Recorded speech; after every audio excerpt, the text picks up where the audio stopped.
Welcome, fans, to the December installment of the MaChelle Joseph Coaches Show. I am LaChina Robinson, joined by head coach for women's basketball, MaChelle Joseph.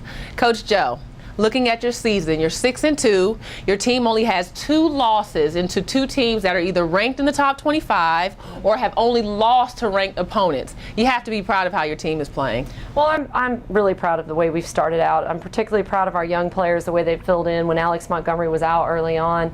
You know, we went out to Oklahoma State, and that was a tough loss. We lost by 6 points out there to a very good Oklahoma State team that has only lost to 2 ranked teams all season long. And we played that game without Alex, and I really thought that for our first game on the road against such a quality opponent, that our kids performed at a very high level. And then, the other loss coming to Georgia, which I honestly believe that we had an opportunity to win right until the final buzzer. So I was very pleased with the play of our young players, and I think both of those games have definitely made us better. And I'm excited about the upcoming games against Oregon and Arizona, because I think that those give us opportunities to see where we are early in the season. And speaking of young players, big news coming from Greensboro. Sharina Taylor, guard from Pontiac, Michigan, ACC Rookie of the Week. Talk a little bit about her play so far. I'm really excited about Sharina Taylor. She plays multiple positions for us. She plays the point guard, she plays the off guard, she plays the shooting guard.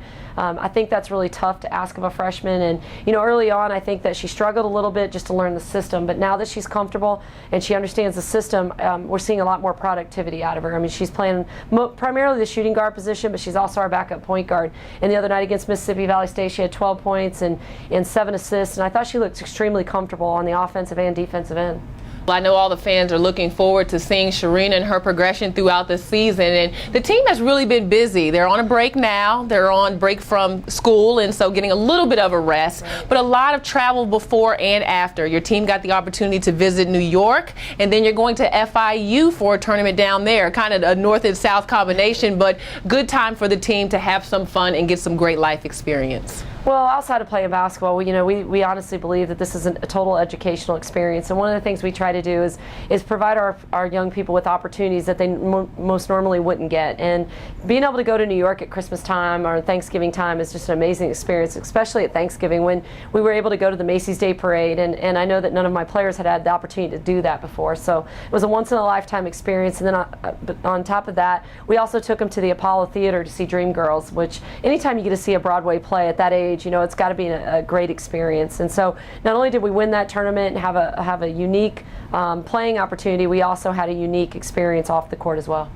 And your team has been able to capture those experiences and learn from them, and they also like to give back from the experiences that they've had as players and prior to that in their lives. And one of the things that you are very passionate about is the Jacket to Jacket reading program. I saw the kids at Mississippi Valley State. They were out, all the winners that had read numerous pages. Right. Talk about your team's effort in getting out there and talking to the community about reading. Well, first of all, we just had a tremendous crowd against Mississippi Valley State with all the young people that were there representing the Jacket to Jacket reading program, and we're really passionate about that because we know that reading is the key to education. And we also know that a lot of our players and coaches understand that our basketball was just a way for us to get an education. And Georgia Tech is obviously a very tough academic school, and I know that all of our players are very passionate about the fact of the part that education plays in their future, and that's why it's so important for us to get out in the schools and give back. And it's just an amazing opportunity for us to encourage young people to read and to get involved academically and to really pursue their dreams and their goals, that they have to do well academically. And not only setting an example on the court, but also off the floor is very important. And like you mentioned earlier, just being able to give back. So much has been given to us, and just the fact that our players understand that, to whom much is given, much is expected. And when you are given so much, that it's really important that you give back. And that's why we're so involved with the Jacket to Jacket reading program. Now, Coach, looking forward to basketball now. You're battle tested with a young team. I mean, you've played 3 SEC teams. Right. You won the ACC Big Ten Challenge. You've played at a Big 12 school. So talk a little bit about the ACC schedule and the things you want to see from your team or you expect to see in ACC play. Well, one of the things we did when we put our pre-conference schedule together was try to put our team in a situation where they won't experience anything in ACC play that they haven't already seen. And so early on in the season, our first 4 opponents were postseason tournament teams from a year ago, either in the NCAA or the WNIT. So right off the bat, we were playing against teams that had qualified for postseason. So in addition to, we played in 2 exhibition games against SEC teams. So I really believe that this schedule has prepared us early.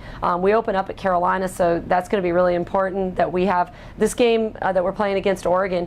You know, it'll definitely prepare us for a team like Carolina who runs and traps and gets up and down the floor. So we really believe our pre-conference schedule has put us in a good position to get ready to compete in the prestigious ACC conference. Now, you mentioned Oregon. Any word to the fans about upcoming games, or do you have any messages for them? Well, we have a huge game on Sunday at 1 o'clock here with Arizona. It's not a true doubleheader with our men. Our men's basketball team plays later in the day, but I would really like to encourage all the fans and alumni and boosters to come out and support our team. We take on Arizona at 1 o'clock in Alexander Memorial Coliseum this Sunday.